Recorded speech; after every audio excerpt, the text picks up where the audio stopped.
Dende o ano 2005, a empresa Consenur encárgase do tratamento e eliminación dos residuos hospitalarios de Galicia, pero este ano a compañía perdeu a concesión deste servizo nun concurso gañado por CESPA.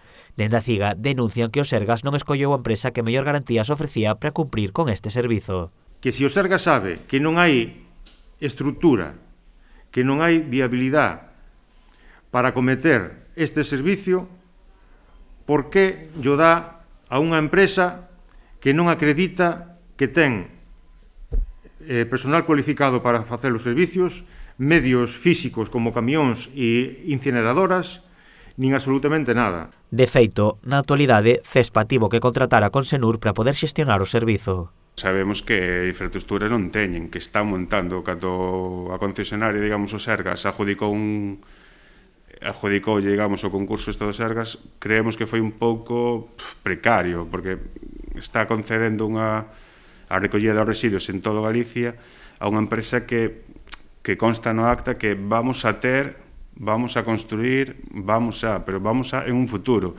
que ahora mismo, despois de máis de medio ano que teñen adjudicación posta xa por eles, non están ainda funcionando. A contratación remata este mes, o que suporá que Consenur abrirá un ERE a 18 empregados. Entón, ante isto, bueno, pues a empresa nos propón un despedimento de 18 traballadores nunha plantilla de 43, co cual, a día de hoxe, bueno, pues non hai posibilidade ninguna de que sean recolocados na nova UTE, verdad?